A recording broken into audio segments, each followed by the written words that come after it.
Hello, everyone. Welcome to Lost in the Real, and welcome, Morgan. It's been a long time. Yay! Thanks for having me back. Yay! I'm so happy to have you here. It's been way too long since we talked about Disney and ranking Disney animation.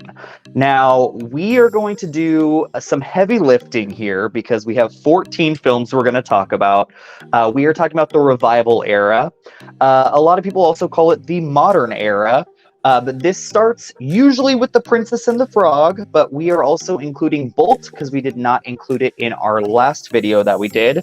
So we are including Bolt in the revival era, but we are going from 2008 to all the way to Strange World in 2022. So we have 14 films that we're going to be talking about today, and we are going to be ranking them from 14 to 1.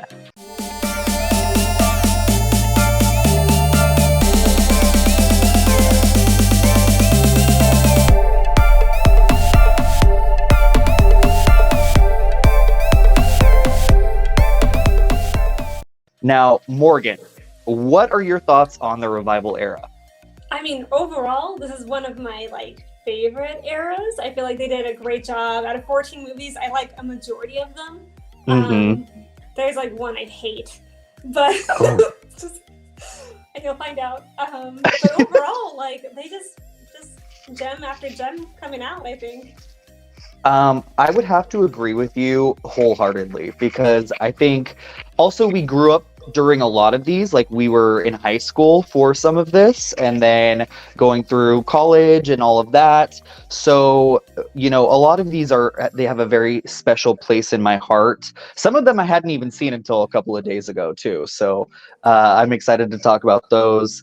But there's definitely a few here that I think are like mehs, like and then one that I also just really did not enjoy. But then there's a whole lot of them that I love, and it was so hard to rank. Yes! Oh my gosh! This is one of the more difficult eras, I think. Yes, definitely. I don't know. I feel like back then, like in the post-Renaissance and the Renaissance, like I already had my idea of what my ranking would be. But for this one, I really had no idea until a couple of days ago. That's so funny. And I can't believe you haven't watched some of them. I've watched all of them. It was just a few, but some of them I just wasn't interested in. But I am so excited to get started with the revival era. Morgan, let's start with you with your number 14. My number 14 is easy. It's the Winnie the Pooh remake. I did not like it at all. I think I got through it once, and then for this ranking, I was like, "Oh, we watch it just to be sure." I couldn't. I don't like the music. I don't like the jokes. Oh, I know. I would much rather watch the many adventures of Winnie the yes. Pooh, or frankly, the Tigger movie. Hands down, way better than this movie. I mean, the Tigger movie is great. Let's be real. That's one of the best ones for sure. Yeah, this Winnie the Pooh movie, I am kind of on the same page with you. I think it's the one that's hardest to get through, but it's also just primarily geared towards little children. Whereas all of these other movies have something for everybody. Whether that works or not, we'll talk about. But yeah, the Winnie the Pooh movie, I'm with you on that one. Okay, cool. What's your number 14? My number 14, I think, might be a little divisive. It is Ralph Breaks the Internet. Dang. Yeah. Why? So, okay. Ralph Breaks the Internet, I feel like, is this movie that is trying way too hard. And there are some things in the movie that I found very ingenious, but more often than not, I found it to be extremely on the nose and just really the social media stuff and just trying to get all the likes and everything. It didn't work for me. And about 50 minutes into the movie, I was just like, I am so annoyed by this movie. And it just kept getting more annoying and bigger and more bombastic. And I was just like, I'm done. I'm done with this thing. So yeah, sadly, Ralph Breaks the Internet for me, there was some things that worked. Like I said, I liked the idea of the little pop-up people when Yeah. they came around, and then he had his like little janky car and he was like driving around I liked that. I thought that was really cute. So there's some ingenious ideas, but those got overshadowed by how annoying I found all of the internet pop culture stuff. That's fair. Okay. I can definitely see your point. It was like a lot, and on the nose is like a good way to describe it. Gonna say I Yeah, disagree overall with you, but we'll get to that's that fair. later. Yeah. My number 13, I got to double check because it was a close call, was Oof. Raya and the Last Dragon. Really? Oh, Shawn, like, oh no. I disagree with you completely on this one. I But haven't even okay. told you my points. I haven't even told you. I just already disagree with you. The animation was beautiful. Like, oh Yes. my gosh. And Kamandra was so amazing, and I loved like the fighting choreography. Like, so there were some Hmm. sick fight scenes in this animated movie. Like, Yeah. but there was something about the storyline overall was like I felt rushed and not too well thought out. Every character they met in different parts, like the tale and like just like the kind of warring tribes, I guess. Hmm. Too rushed. Like I had no time to like feel anything for these new characters. I just kept hopping onto this like Sisu train. I don't know, and Okay. you see and it just felt rushed. I felt like, and some of the, well, actually, no, a lot of the jokes fell flat for me. The ending was, I got some feels for the ending, but no, there's something missing in the pacing of the overall movie. So So, did you watch it recently? yeah, I rewatched it just to be sure. Okay. So I kind of felt the way that you did the first time, but the second time rewatching it, it like worked way better for me. Yeah, And we'll talk about this in a little bit, but I really, I think what you're saying about it being rushed is absolutely true. I think it's a story that should have been like an animated series or something like that. I think that would have worked on a much better level. But as a movie, I think it does work. I think people need to stop hiring Aquafina to do voice acting roles, though, she's not because good. it's I think she's good in this one, but like I'm just tired of her voice being in everything. So it just once I heard her again, I'm like, oh god, it's Aquafina again. You know what I mean? Like, I don't know. Yeah, I'm a little tired of the Aquafina being a voice actor thing. But that is so besides funny. that, we'll talk about the good things later. Okay, sounds good. My number 13 is Winnie the Pooh. Yes. So, this one just doesn't work for me on the level that the mini adventures did. I think the mini adventures really capture that like nostalgia of Pooh and that warm, cuddly feeling of these characters. And this one just felt like they were rushing to make another movie because they were gonna lose the rights to it. Oh, was that really why? Which ended up happening because obviously now it's like free reign because it's like after 100 years or something, then the rights are open to everybody. So that's Ah. why there's the Winnie the Pooh Blood and Honey movie that's out. Oh, that was a legit trailer. I thought it was a Yeah, joke. that's a real movie. It shouldn't be a real movie, but Oh my anywho. god, I thought that was a joke this whole time. No, it's definitely a movie. But yeah, this movie it's for little kids. I think for like an introduction into the world of Pooh for children, I think it's great. But as a movie for adults, I just don't think it works. And the music's nice, but it's nothing memorable. Nothing memorable, and I think that like actually, I was gonna make my nephew was rewatching some of the Disney's with me, and I was Mhm. like, let's rewatch this Winnie the Pooh, and like he's 12, so not for him exactly, but even he was like, this isn't good. Like, why are we watching this? Like, Yeah, it the just animation's really nice. It's so great to see traditional animation in any form, like back on the big screen. But watching it again at home, it's just kind of like, meh. man, I'd rather just watch the many adventures. Yeah. Yeah, agreed. Um.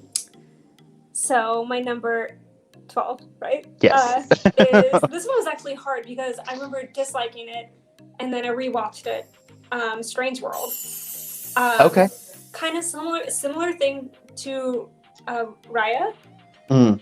and like a lot of characters, and I can't tell if they mesh well together, and it felt rushed. The whole world was amazing. Specifically for this movie, I thought whoever was directing the voice acting didn't do a good job. It kind of just like it felt very very much in the beginning that they were just reading lines. Interesting. Okay. It got a little better towards the end. So many jokes fell flat. Oh my god! Mm-hmm. I just remember like rolling my eyes. I was like, "You can do better." I laughed a couple times, like on the scene. What's his name? Which one? The son. Oh my god! I just watched it and I forgot. I literally watched it. Yeah. But he's running through and he's screaming, and that made me laugh out loud. And animation was beautiful and a lot of the movements and stuff. But no, kind of the same thing. Yeah, just not enough time to really care for the characters and the voice acting. That's it. I didn't notice the voice acting as much as you did. I think that there's a few issues with that movie. I don't think it's as terrible as everybody kind of like played it out to be, because this is one that I just watched for the first time, and I think it was like when it just came out in theaters, everyone was like, "Oh, this is terrible, blah blah blah. This is the end of the revival era." Like people. Dramatic. Yeah, a little dramatic, I feel like. I don't think it's as bad as people were saying it was, but it has its issues for sure. Yeah, and the only reason it's at this ranking, rewatching it, I did like it a bit more, but it can't go higher than my other rankings, though. So that's it. That's fair. That's fair. My number 12 is Frozen 2. And I have a lot of feelings about the Frozen franchise in general. I think... Ooh, let me get into it. I don't think these movies neither of them have good stories. I think this one works a little bit better on the storytelling front than the first one. But the music in this one is so like I couldn't tell you what any of the songs were. And like every time a song would happen, I'd just be like waiting for that, like, oh, the next, Let It Go or Build a Snowman or whatever. And I'm waiting for it. And I'm like, God, all of these are duds. Like they really needed to I know they took like 5 or 6 years in between the two, but like maybe take a little bit more time to like come up with like another hit, because I was like waiting for a good song and it never came. That might be really harsh, but the animation is beautiful. I loved the introduction of the lore. I do find the relationship between the sisters in this one to be kind of like, I really liked it in the first one. In this one, it's almost like annoying. Their relationship, like Anna is like kind of annoyingly obsessed with Elsa, I feel like. And I know she just wants to be there with her sister, and like, I don't know, that relationship didn't necessarily work for me in this either. I don't know, I just like to come out with a Frozen 2, like it needed to be epic, and I honestly can't even remember what it's about. I remember they were in a forest for a long time. Oh my gosh, dang dude. I feel for you on the music, and to a point, I guess. And the relationship in this movie. I rewatched it for this. Actually, I watched it a lot, but I rewatched it recently for this, and I can see what you mean by like, yeah, sisters. But like there was like almost like unhealthy codependent sisters in this one. Yes, exactly. Oh my god. So my number 11 is Bolt, which is hard for me. I just rewatched it, and for it being 2008, like oh my god, the jokes are still there. I have never laughed so much in a movie in so long, and you can see how it trails Meet the Robinsons with the animation. So the animation doesn't super hold up, but oh my god, the jokes, and it's so funny. Like the freaking pigeons from the east and west coast. Are you kidding me? Like cackling the little hamster rhino. Oh, so funny. And I got the feels, like a little girl and her dog. Like what? That's amazing. Yeah. But because it's a little bit older, it's lost some of its like shine, I guess, in a way. But still pretty good. Yeah, I think this movie doesn't get enough credit. I Yeah. feel like it definitely belongs in the post-Renaissance because it feels kind of like not throwaway, but just not as like memorable as some of these revival era films, and the animation isn't as good. But it is, like you said, it's freaking hilarious. Freaking hilarious. Like the jokes still make me laugh, and it's like over a decade ago, you know? Yeah, and it's a really cute idea. I remember when it first came out, I was like Miley Cyrus and John Travolta. I was like, shoot my brains out. Same song. I was like, ew. Yeah, like, ew, I don't want to see this. And then I saw it in theaters. I don't know why. I think someone like dragged me along. Was it you? It was probably you. But it was a nice surprise, and it is one movie that I've watched multiple times. Whereas a lot of these I've only seen once or twice. So I don't know. I have a lot of fun with this one. It's not amazing. It's not top tier Disney, but it's a cute film. Yeah, right? Okay, cool. Yeah. My number 11 is Strange World. Go on. Yep. So I kind of mirror everything that you said. This is another one. It doesn't hit all the marks of what you need from a Disney movie. I think it's trying to say something about environmentalism. I think it's trying to say something about like family, like coming together and just legacy and stuff like that. And it doesn't really hit anything that it's trying to say. Yeah. And I think I love the inclusion. I love that the son is gay, and they don't just say like they pussyfoot around it. Like they actually like he likes a boy. Like I thought that was really cool. And I know China didn't want to show the movie because of that, and Disney stuck to their guns. So I think that's amazing. So I love that part of the movie. I think the animation is great. I love pulpy steampunk sci-fi. So that was like kind of doing it for me. But then once they get into that world, I think it kind of just gets lost a little bit, and it's not all that memorable, but it's not as terrible as everyone was saying, I think. Yeah, no, I don't think it's as terrible, too. And yeah, there was just, I don't know, it was very detailed in the world and action and all that. I don't know, yeah, there's something just like, I don't ever want to rewatch it though, again, which is sad. I rewatch it, but there's not that special spark. There's not that magic that we expect from Disney movies in this. Yeah, right? Mm. One thing that I think is interesting about Strange World is it's the only movie, I think, and I could be wrong, tell me in the comments if I am wrong, but it's the only one that's only written by one person. Really? Yes. So usually there's like two main writers and then there's like three other writers. Like this one was just written by one person. And I think, no offense against that one person, because great ideas here, but I do think like for a Disney movie, you need a collaborative force to come together to create that magic. And I think this might be one of the reasons why the movie didn't work as well. That's so interesting, maybe. And I did notice that I think it was like the same director and one of the writers of Raya. So I was like, and the whole like lack of flow and character development, I wonder like what's going on there. I don't know. Yeah, I don't know. I still don't agree with you with Raya, but whatever. Whatever. My number 10 is Frozen 2.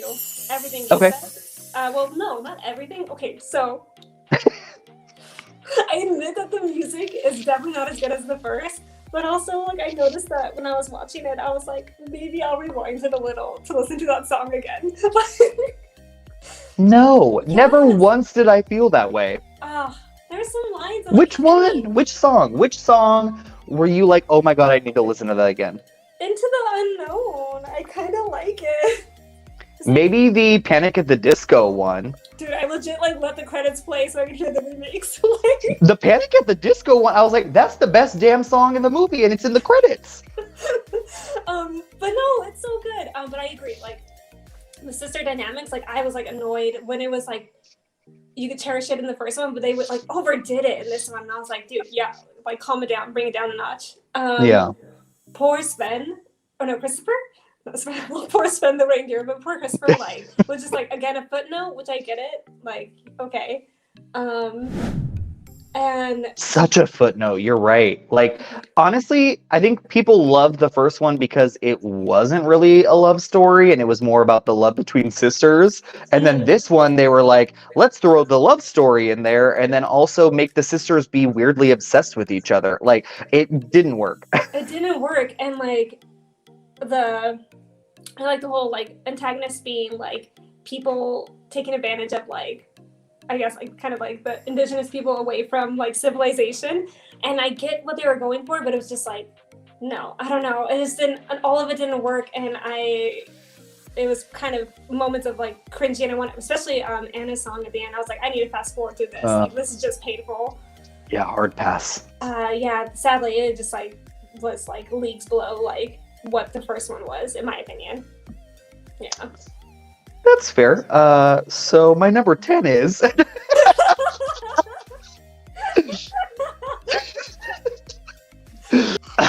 so my number 10 is Frozen.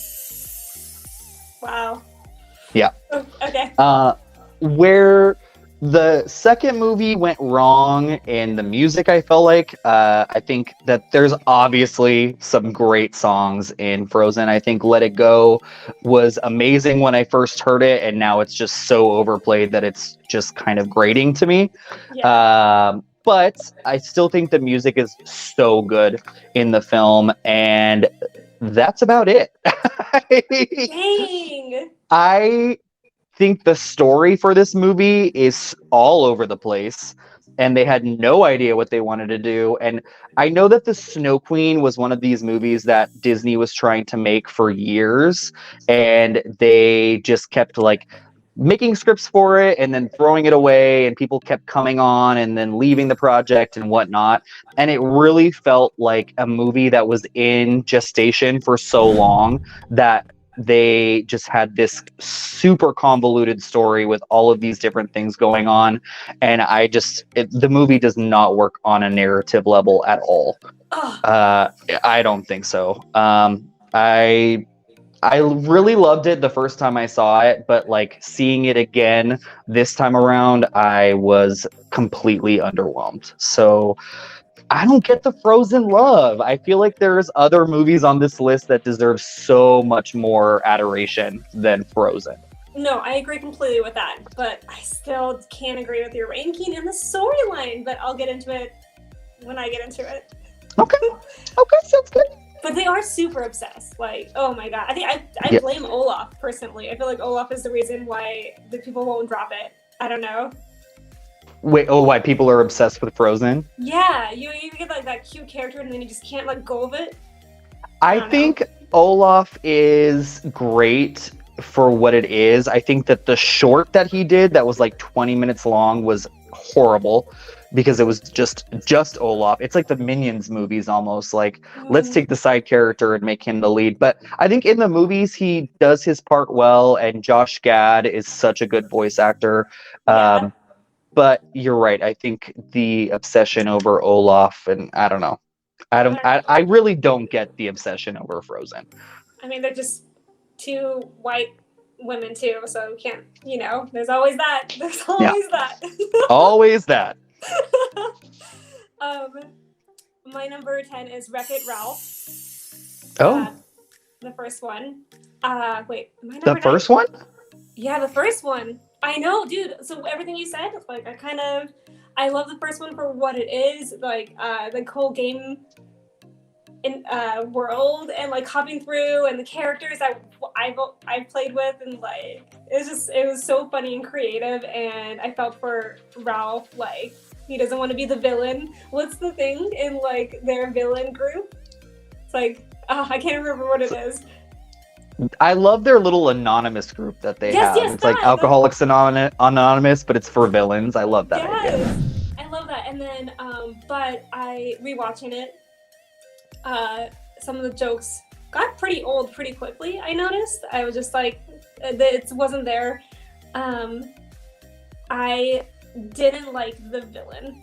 It was just over the top, like, I get it, and like, what a twist, but like, also no, and I don't know, like, the jokes were like, and the world was the only thing carrying that, besides their friendship. I thought that was like adorable, and Ralph just needed a friend, and so did, what's her name, but yeah, I think the villain really ruined that movie for me. I don't know why, like, kind of creepy at the end, but like, no.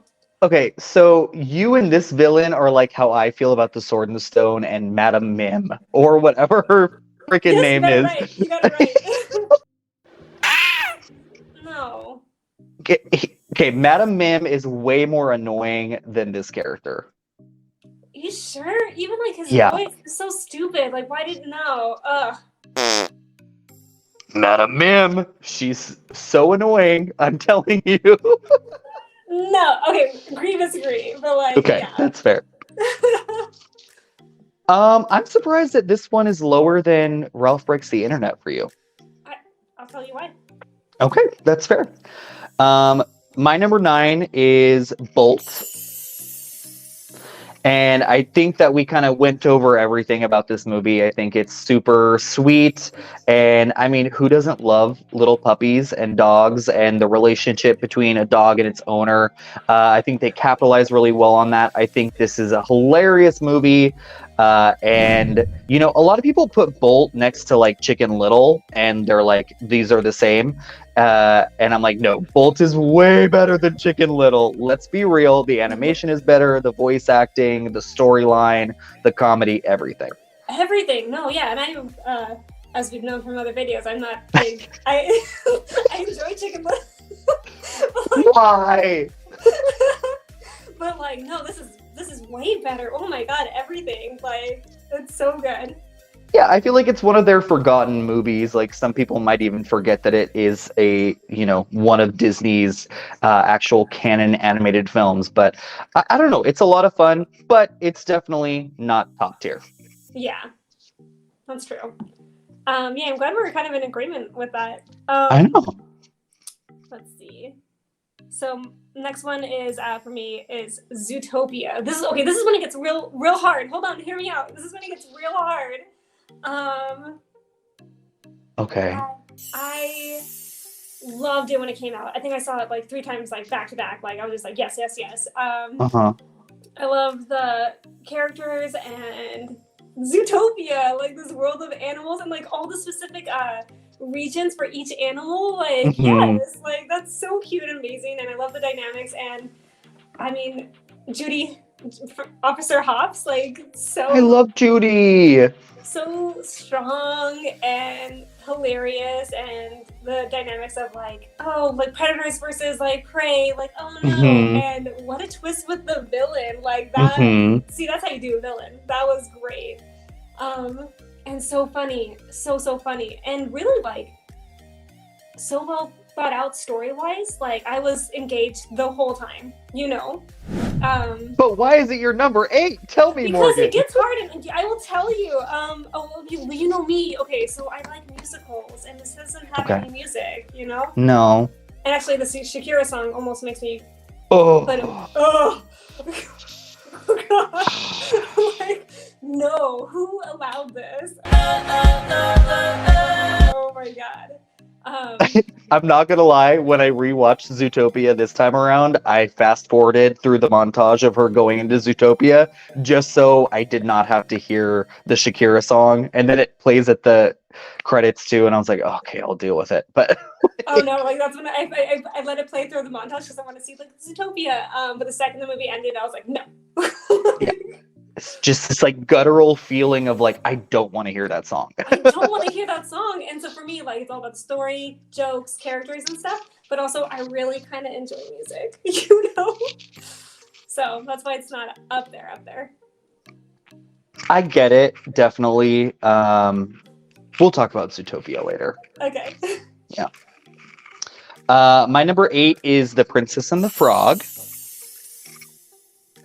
I'm kind of hurt, not gonna lie. You're hurt? Why are you hurt? I feel like this is where we're getting good. Like this is like the top tier of the revival era starting here. So I Okay. guess I was hurt for Zootopia, so yeah, Yeah. that makes sense. But Princess and the Frog,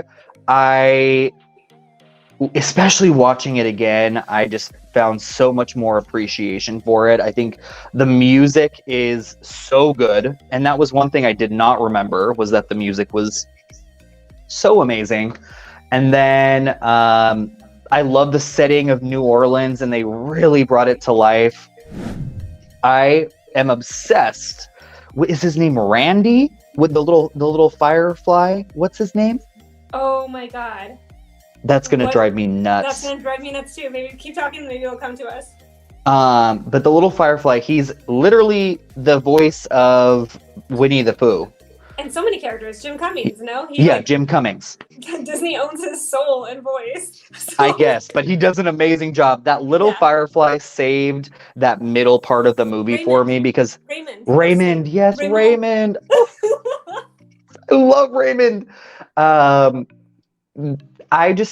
middle part of the movie where they are frogs, I just kind of lose my interest in the movie. I don't know why. Like the first 20 minutes are so good, the last 20 minutes are so good, and the middle part when they're in the swamp or the bayou, I think that it kind of loses its way a little bit, and Ray really saves it.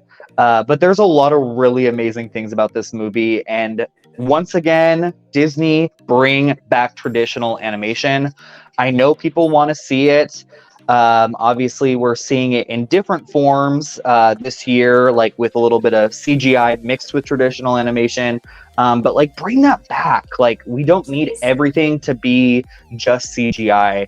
And this movie proves it because it is so beautiful to look at. The music is great.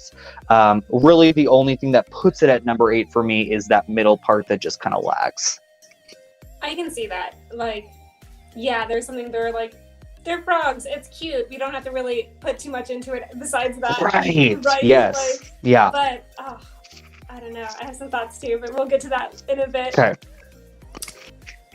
So my number 7 is Tangled. And okay, so this is hard. This is when we're getting into fighting area. Tangled was the movie for me when it came out. I loved it so much. Oh my goodness. I watched it over and over again. Loved the music.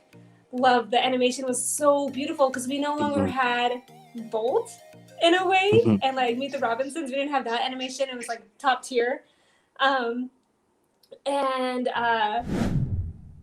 comedy is so good. That little chameleon. I don't know. So chameleon. Funny. So cute.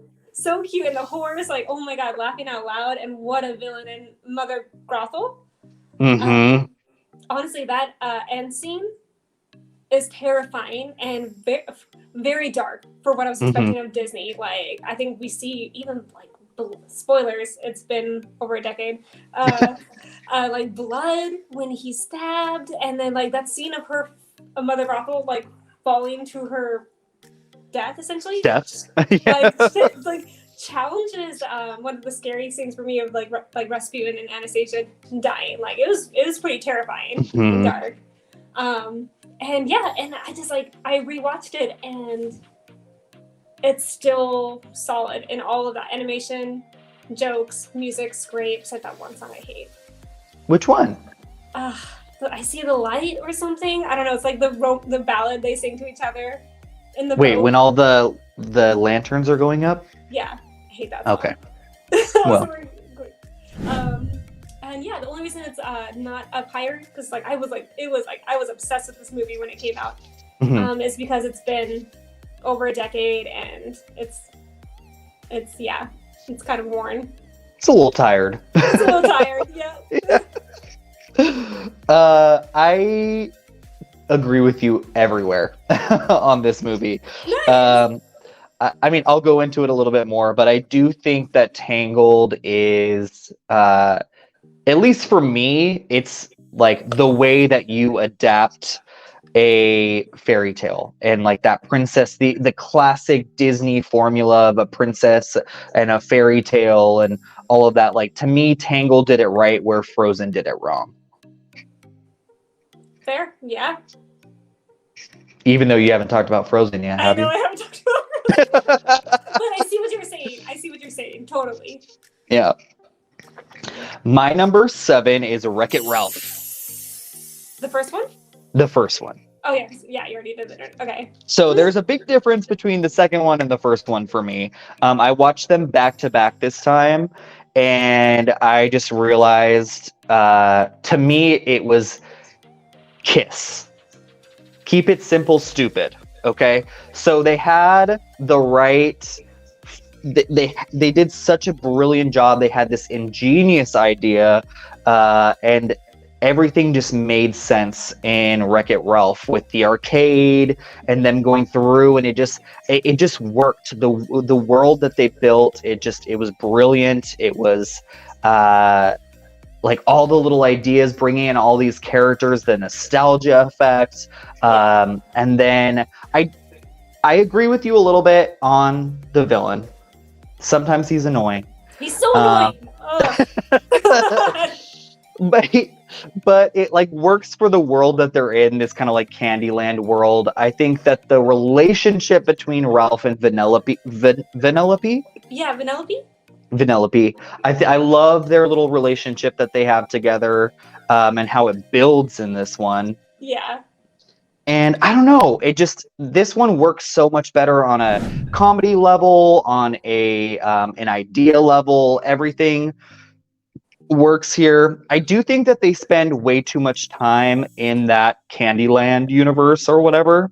Yeah. I would have liked to have seen them jump to different worlds, because it like starts in the one world, the Wreck-It Ralph or Fix-It Felix world, and then goes to that like the Monsters world, the sci-fi one, which I thought was super cool. And then they just kind of get stuck in that like Mario Kart Candyland world, and I would have liked them to have moved on from that. And I get why on a storytelling level they don't, but it would have been nice to have different worlds. But besides that, I was unsure of this movie when it first came out, and I have slowly begun to really like it.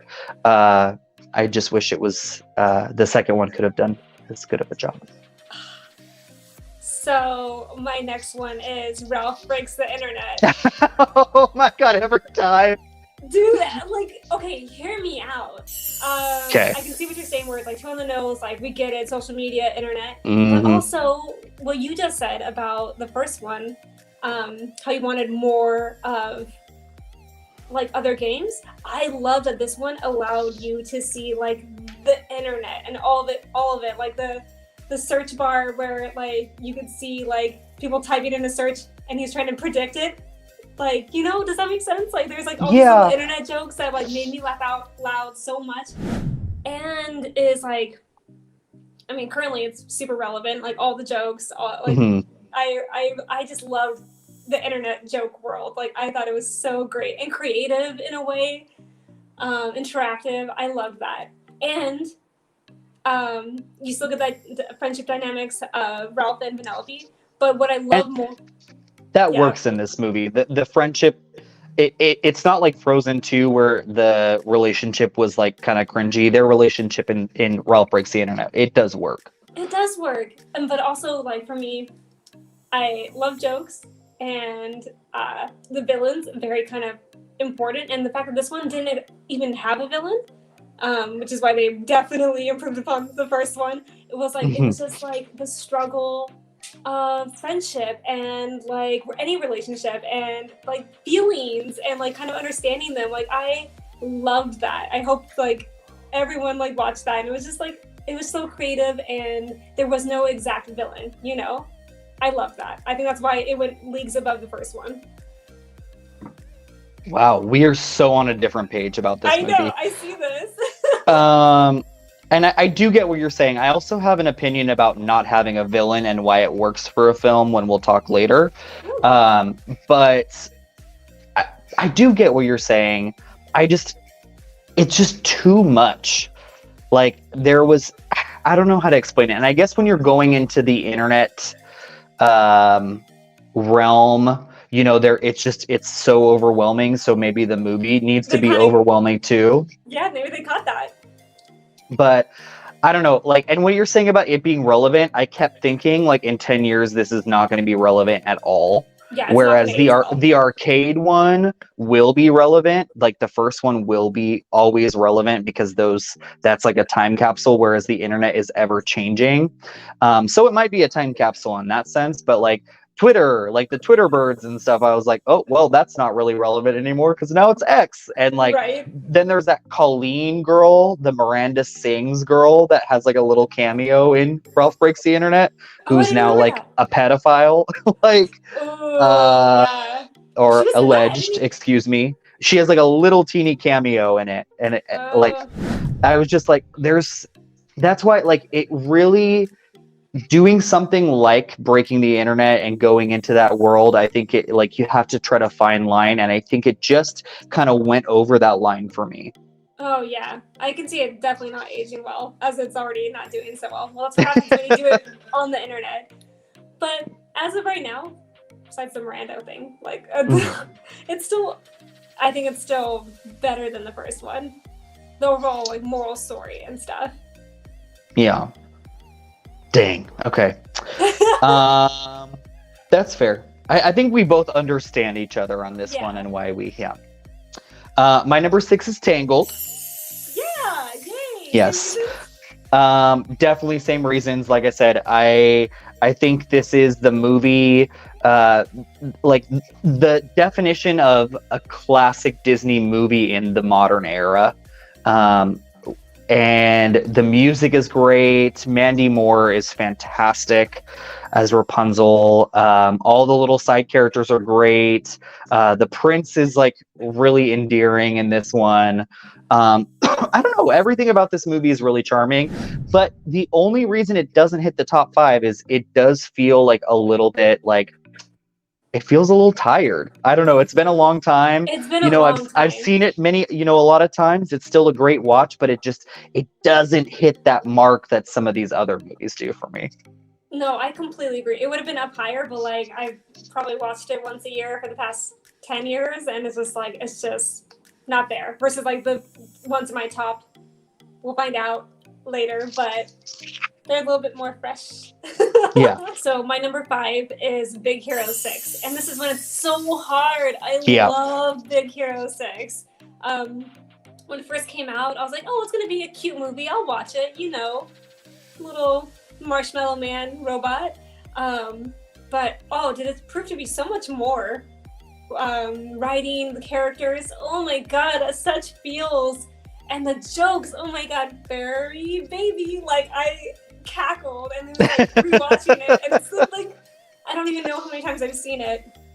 And like where they introduced characters who like were pretty new, but you felt the dynamics, you felt like the relationships working, the jokes landing properly. They did a good job in this movie versus like, again, Raya, like the characters felt rushed. I understand what they were going for, but I didn't feel a connection between really any of them. Oh my god, yeah. So yeah, it's so good. And also the villain, oh my god, I know where you're like, it's not about the villain, but this villain, who's not really a villain, he's just a broken man, and actually the villain is capitalism. So like, it's such an amazing movie and great fight scenes. And for once, I actually didn't need a musical Disney to be higher up on my list. It was just solid movie throughout. Definitely agree with you. Do you have any flaws with the movie at all? No, which is shocking. I really, really enjoyed it. I didn't like the one song. Who was it? All American Rejects? I didn't like. No, it's Fall Out Boy. It is terrible. Why do people listen to them? Anyhow, sorry to offend Fall Out Boy fans. I mean, I loved Fall Out Boy back in the day, but I remember seeing this in the theater and being so into the movie, and then all of a sudden that Fall Out Boy song came on, and then it was the montage, and I'm like, what's happening here? We could be immortals! Like, this is so not right. Like, it does not fit this movie at all, and I wish that they could go back and take that song out of the movie because it does not belong there. Thank you, Shawn. Oh my god, I felt the exact same way. I was like so into the movie. I loved everything about it. The writing, jokes, everything. And then that song came on with the montage, and I was like, no, this isn't right. Please don't do this. No. Yeah. And it makes me want to fast forward it. I think I do something on my phone while that song plays. I'm just like not paying attention when I It's watch it like the again. Shakira song playing in It is. Zootopia. Like, get out of this movie. Like, I What? hate it. Why does Disney do Um, this? Why? I don't know. Their obsession with like pop songs and stuff. I really do think that the only good pop thing that they've done recently is the Frozen 2 Panic at the Disco song. I think he did such a good job there. Me too. But yeah, usually the pop songs in the movies, they just it makes it feel less classic. It makes it feel less like, you know what I mean? Like, just take it away. It doesn't need to be there. It doesn't need to be there. Like, oh my god, yeah. So I guess that was the one big negative. I didn't like that. But besides that, amazing movie. Yeah, I totally agree with you. Nice. So, my number 5 is Raya and the Last Dragon. What? Yes. That's number 5. Where's the camera? Number 5. 5? Number 5. 5. I probably would not have put it at number 5 when I first saw it, but seeing it again, I just have this feeling that this movie is going to get lost in time, and it makes me so sad because I think there is so much to love here. Number 1, I think it is, out of all of these movies, I think it has the most beautiful animation, and I think it is so like just gorgeous to look at. It's just sumptuous animation, and the fact that a lot of it was finished during COVID when all of these people were not in the studio, that is another achievement in and outside of itself. So animation, the voice acting, Sandra Oh, Kelly Marie Tran. I don't love Aquafina, like I said. I think she fits in this movie with this character. Yeah. But outside of that, and like hearing her voice and everything, it just kind of, her voice is getting annoying to me. Sorry, Aquafina, but do less voice acting, please. Also, yes, there are times when I feel like this is a poor man's Avatar: The Last Airbender, and I feel like it's really kind of taking that whole idea about the elements and this. So, yeah, that's obvious. But besides that, I do think it's a beautiful story. I think, like you said, there are times when these characters are not fully fleshed out, but I get what their point is, and I love that each character is from each of these worlds, and it's about community and bringing everyone together. And for me, they act less as like characters, but more like this is just a part of one community and they're all coming together kind of thing. So for me, watching it again, it really worked more on the message level. And just the fight choreography, like you had mentioned, is incredible. Just the set pieces are epic. And I think this is another one, kind of like Bolt. This is way better than Bolt. But I think this one is so underrated and people need to revisit it. Oh, no. I don't know. Maybe. No, I don't know. Is animation beautiful? I think I would rather watch it with the sound off. And just like, I don't enjoy the characters. And I thought it was like, we got it. They're from different parts of Kamandra and they come together. But even that was kind of lazy. And that's why the characters weren't fleshed out. And then, you know what? I forgot to bring this up in why I hated Raya. You didn't hate Raya. I didn't like it. But you know what? Okay, so I strongly disliked it. Was because of the stupid Con Baby. I love the Con Baby. I hate the Con Baby. That is the most cringe thing I've ever seen. And I watch a lot of bad horror movies, so I mean, were they trying to like get the Boss Baby audience in there? Maybe, but like I thought it was hilarious. I love that little baby. And I love how that big strong man who was by himself who lost his child like created this like bond with the baby. I don't know, it worked for me. That was cute. That was very cute. But like, oh my god, the Con Baby though, like I almost wanted to fast forward through every one of their scenes because Could not. Just thinking about it makes me laugh. I think it's hilarious. Oh my god. Okay. I think it works. Yeah, the audience was directed towards you, or that comedy was you. Oh my god, no. But yeah, and I'm not upset with Awkwafina voice acting. At least in this one. Not in this one. I think that she works with this character. And like, wouldn't you want to see like a series of this? Like, I would love like an 8-episode series where they like really flesh out the world a little bit more and these characters. I think it would work. Yes, I think that's why this didn't work for me, is because it felt so rushed. Like, you can't just go to each part of this world and then like take character and expect us to suddenly like feel for them in like 40 minutes, really, while taking on the main plot of like, right. I don't know, it was too much. It couldn't work. Okay. But the Con Baby, dude. The Con Baby is great. When I thought about why the Con Baby, I was like, Shawn would probably like this. Like, and you were right.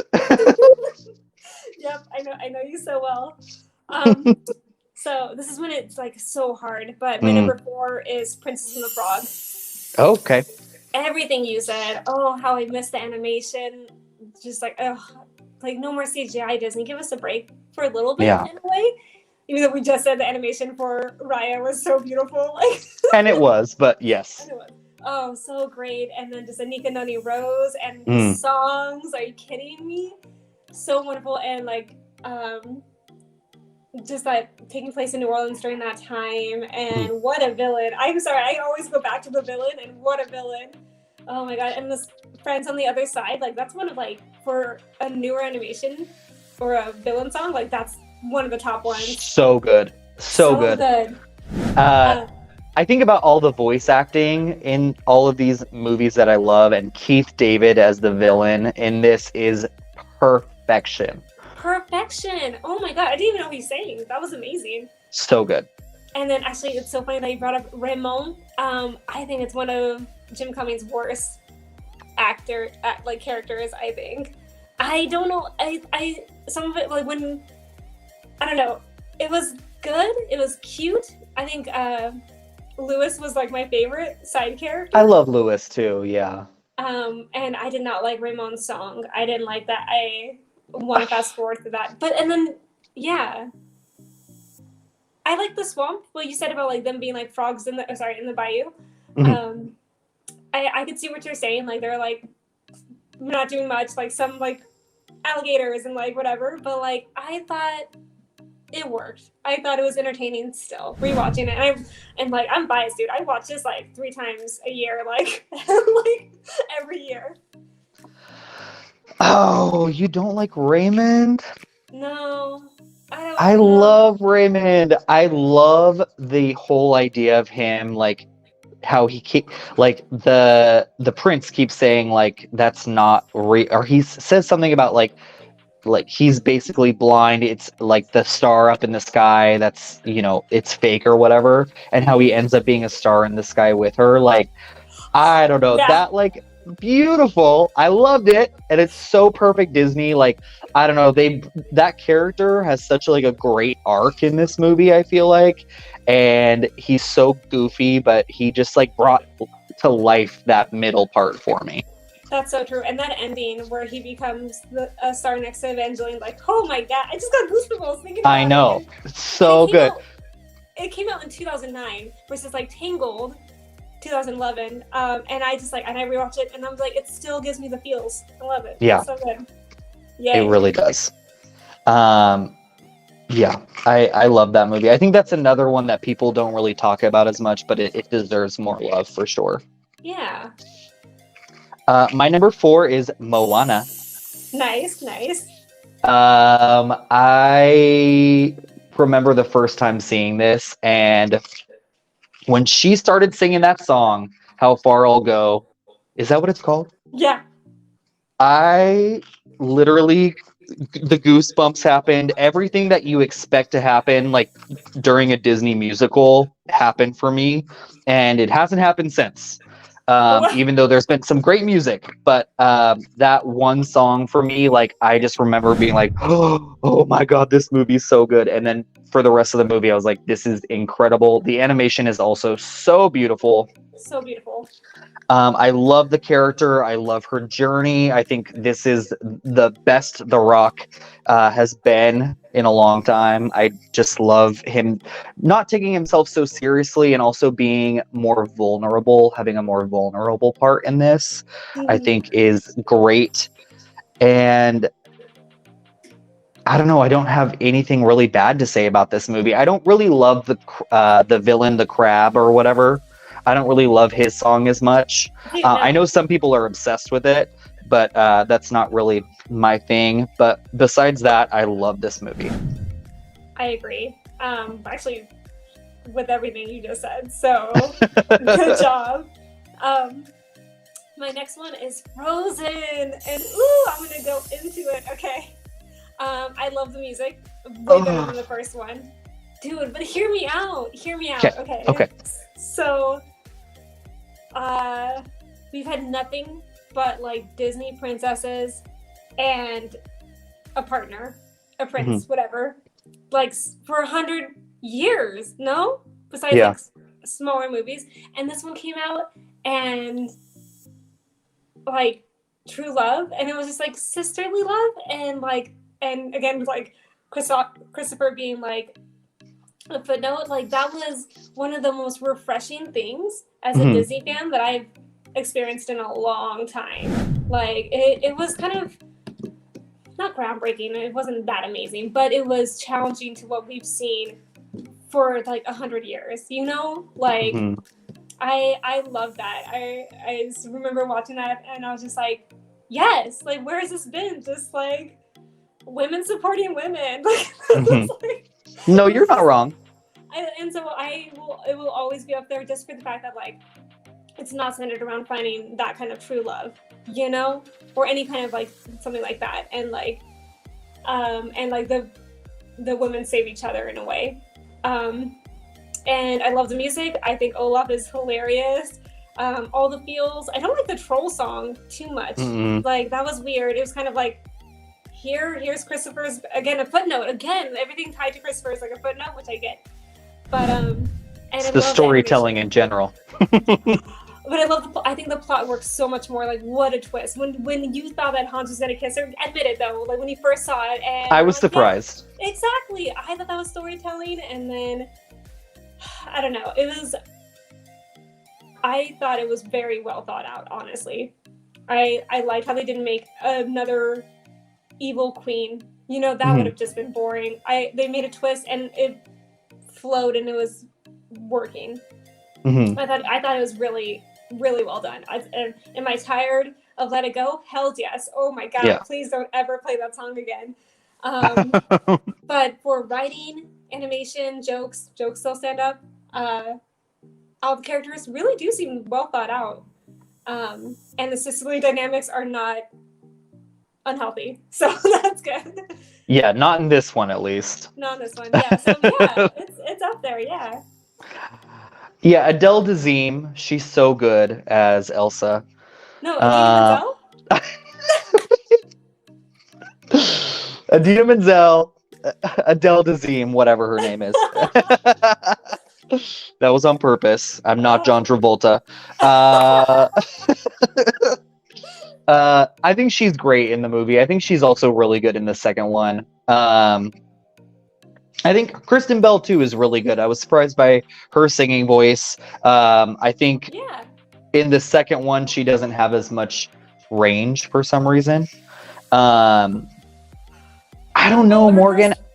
Her first song was relatively easy, or some of the songs that, Just in the second movie, that song was a little bit harder. And I don't think she hit it right on the nail on the head on that one. I know. I just want to fast forward it. Yeah. I don't know. I think maybe it's that part of me that's like, why is this movie so beloved? You know what I mean? And I think both of us are always on the same page of like, we're champions of like the underdogs, you know, like the hidden gems and all of that. And like, I don't know, like watching it, maybe I'm a little bit more critical of it because it is so beloved, and because like with those two movies combined, they've made like $2.5 billion. Dang. I I wonder what the hype is about, you know? And it Oh, just it doesn't, I don't connect with it as much as other people, obviously. that's fair. I still think, at least for the first one, I don't get where the hype is in the second one, but the first one, it really was like that flip of the script. Mhm. You know, like not Prince Charming saving you. Like I still stand by that. That was pretty great Yeah. and challenging. Classic Disney. It's definitely shaking up the formula a little bit. That's for Yeah, sure. right? Yeah. My number 3 is Zootopia. I'm so sad Zootopia is so low on yours. I'm sorry. Blame These Shakira. Yeah, blame Shakira, seriously. Sorry, Shakira. These three, though, like for me, are like almost interchangeable. It's really hard to decide like which one is my favorite out of the three because I get so much out of them. So I think about like the different layers. For me, Zootopia works on the messaging. It works on the messaging because it's talking about how people judge people based on stereotypes and prejudice. And I think it really gets its message across, kind of like what Strange World was trying to do, but it did not succeed in. I think this movie succeeds in doing it in a way that is very refreshing, and it's not like too on the nose. It's not like trying to shove it in your face. Yeah. It's just very like it's a part of the story, it's a part of the mystery, and I love that about Zootopia. I think getting to live in this world full of all of these like animal creatures I'm obsessed with. The voice acting, Jason Bateman was perfect casting, and Jennifer Goodwin too as Judy. I think the two of them together, I love their relationship and their kind of oddball relationship they have with each other. And this like neo-noir mystery that should not work at all. It really works here. And the first time I saw it, I was just like, I have no idea what's going to happen. And I didn't. And even watching it again, there's all these nice little surprises in that mystery. And I think I don't know, it just continues to be this like full, complete package of a movie for me. And it's hilarious. I don't know if I brought up the humor, but I think it's freaking hilarious when that little fox thing opened up his mouth, like the little baby fox. I remember just like bursting out laughing, like a cackling hag. Hey, no kiss, bye-bye for daddy? You kiss me tomorrow, I'll bite your face off.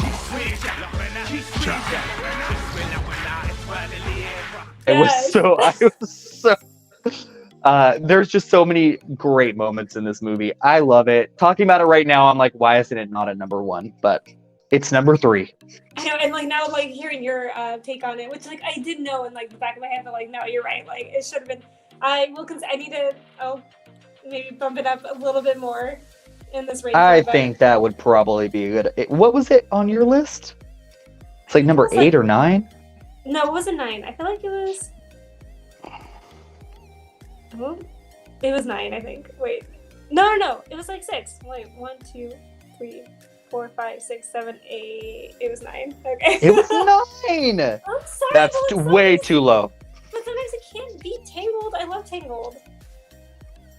Okay, but no, Shakira doesn't ruin the movie enough for it to be number 9. I know, fine. Touche. I know. I know. I don't know why. Sorry. But you convinced me. I respect it a lot, though. I really do. That's fair.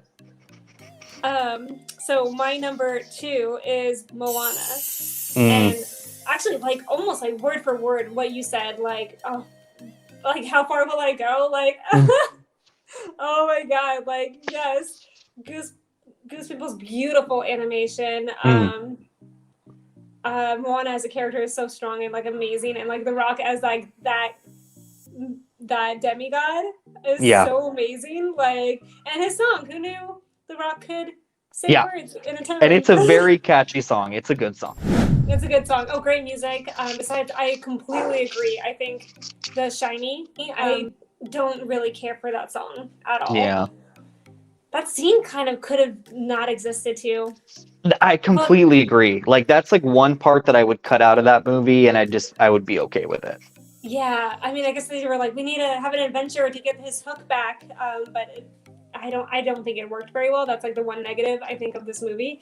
Besides that, oh, I loved it so much, and the fact that like the antagonist is really just like, well, like just like this like goddess who was missing her heart, and like Yeah. that song that she sings where she's like giving back the heart to Tafiti, I don't know, and it's like, you know who you are, and I'm like, oh my god, yes.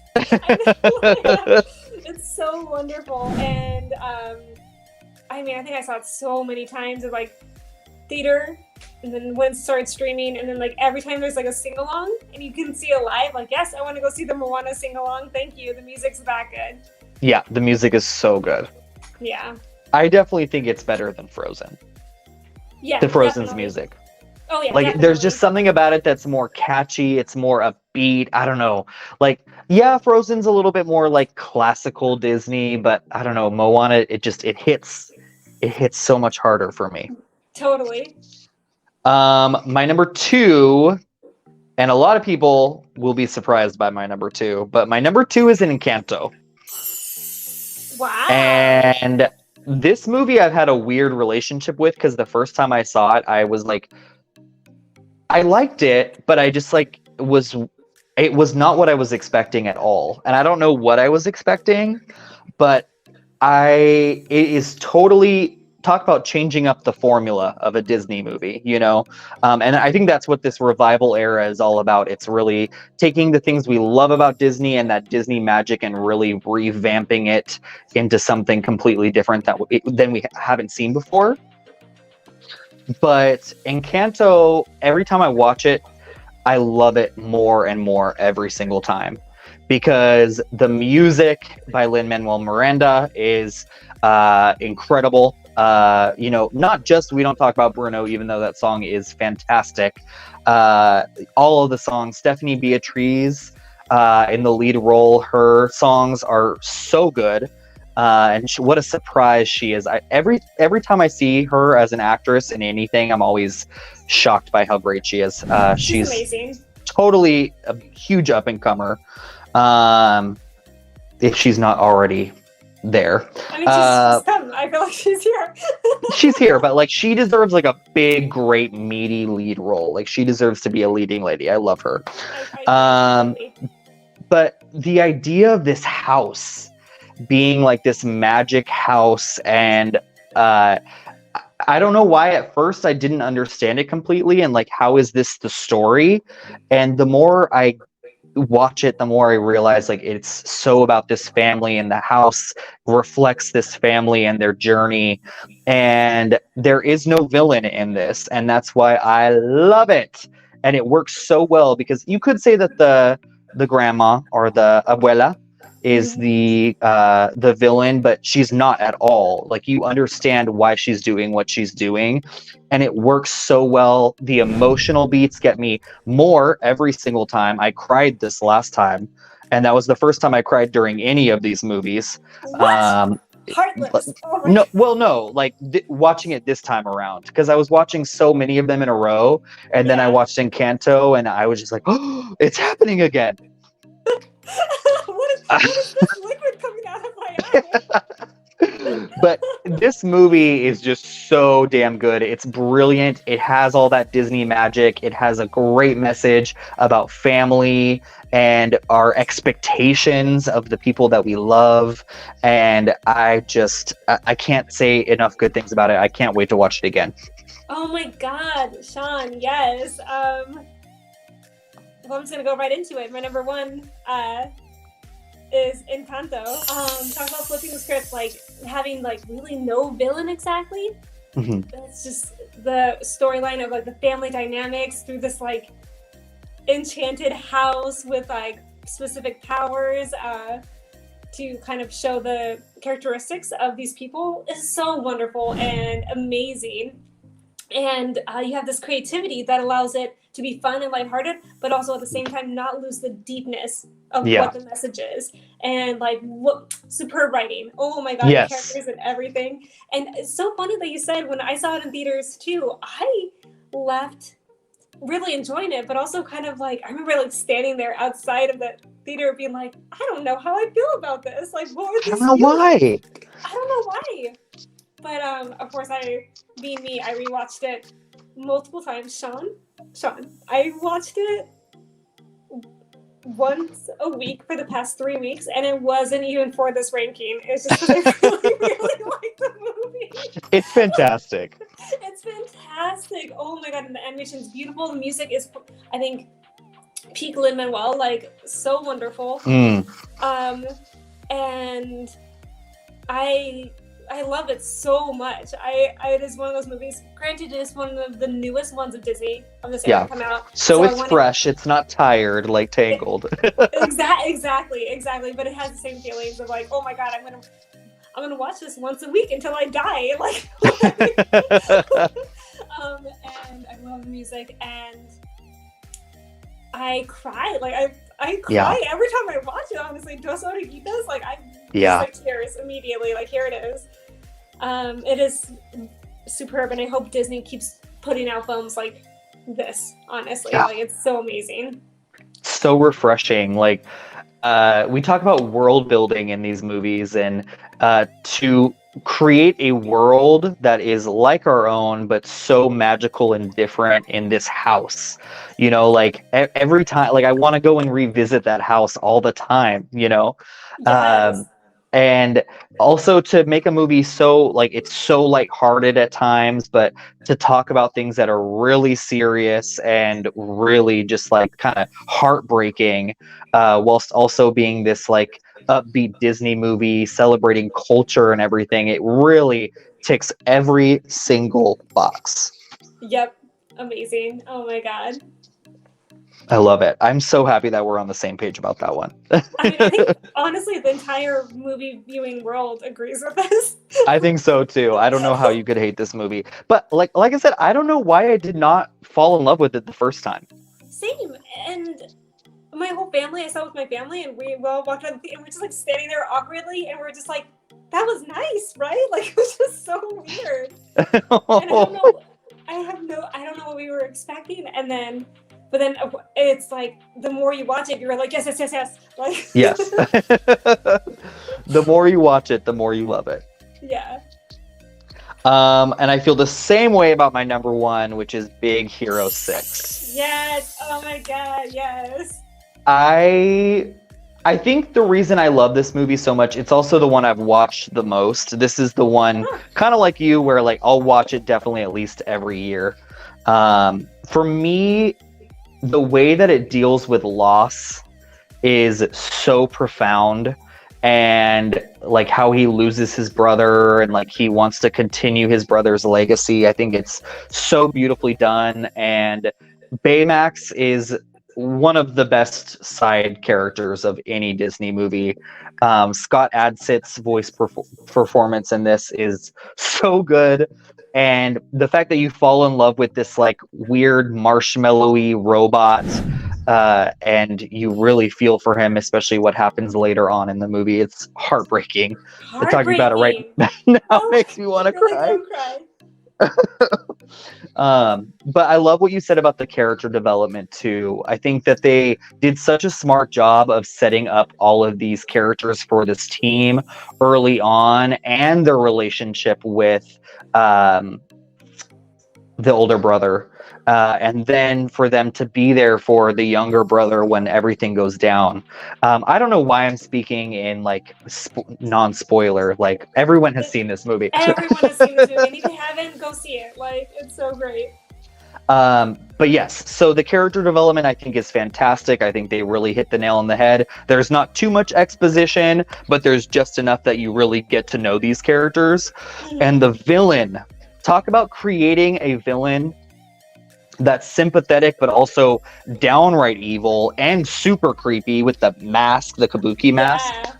I just think that was brilliant, really, the fact that he lost his daughter and he wants to take his revenge on that guy for taking his daughter. That whole backstory, it just worked, and it, once again, it didn't feel like there was so much exposition. It just really flowed well. And last but not least, I mean, we lived in San Francisco. You still live there. I used to live there. And San Francisco, like, talk about like melding two worlds together. It's such a beautiful world. I wanted to like just dive right in. I love this movie. I think it hits me in the feels. It has the humor. It has the action. It's a lot of fun. It really is the whole package. So for me, Big Hero 6, it's the one I want to watch over and over again. Dude, and I'm not like, that is like a solid number one. I like, it's so hard with these like last like 5 movies. I'm just like, but like really, and I'm so glad you brought up San Francisco. San Francisco. Like, so like, what a cool like city world. I was just like, yes, if that could happen here in reality, like I'd be down. Yeah, like they really, and they melded it so, like, knowing San Francisco too, like the way that they melded Tokyo in there, like there was moments when I was like, oh, I feel like I know what that street is, you know. Yes! And it's like, it just felt like, so it just hit so close to home for me. Yes. Oh my God, it's so true. Great, like just a wonderful movie. Like, and then like, and I think about Baymax again. Like, what a great side character. I don't know. He's basically a lead character, but and he has no face. Like, it's all just like voice acting and him being like this cute little puffy white thing. He's like the robotic version of Hello Kitty, but it works. Yes, but it works so well. I feel like they have not succeeded in making a kind of secondary cute character as successful. Well, no, Olaf, but he has a face and stuff, and he's very more emotive. Just wonderful movie. Good choice for number one. Like, thank you. Up there for me. And like, I want to say too, like, I mean, people who watch my channel, they know like I'm not the biggest like superhero fan, you know. So for this to be my number one, like, I really do think like it hits all of the marks of what you want in a superhero movie. So it's not just because I'm a superhero nerd, it's because this movie's just damn good. It's just damn good. You hear me? And then besides Fall Out Boy. Yeah. Get rid of it. Nope. Sorry, Fall Out Boy. Your song sucks in this movie. Oh my God. And they play it twice. Like the fact that it's in that montage and then at the credits, I'm like, oh, this song is killing my brain. I remember leaving the theater and like being like, oh my God, it was such a good movie. And then that song came on. I was like, nope, we gotta go. Like, get out of the theater. Run. Get out of the theater. I'm not hearing this song again. Disney, man, stop doing the bad pop songs, please. Yeah. And they didn't do that for Strange World. Another change for them. They did not do a pop song at the end of Strange World, which I thought was refreshing as well. That's so true. And what you said about the one writer, like, I saw that and it didn't even click in my brain. So that's so interesting. Yeah. Well, guys, thank you so much for watching our Disney The Revival Era Ranked. Morgan, I can't wait to see you soon. I know we have a lot of exciting things that are hopefully coming up that we're going to be having on the channel. So until then. Bye. Bye. Bye. Until bye. I can't wait for our next ranking and our obscure animation again. Yes. Yes, I'm so excited. Let's make it happen, and we'll see you guys soon. See you soon. Bye. Bye.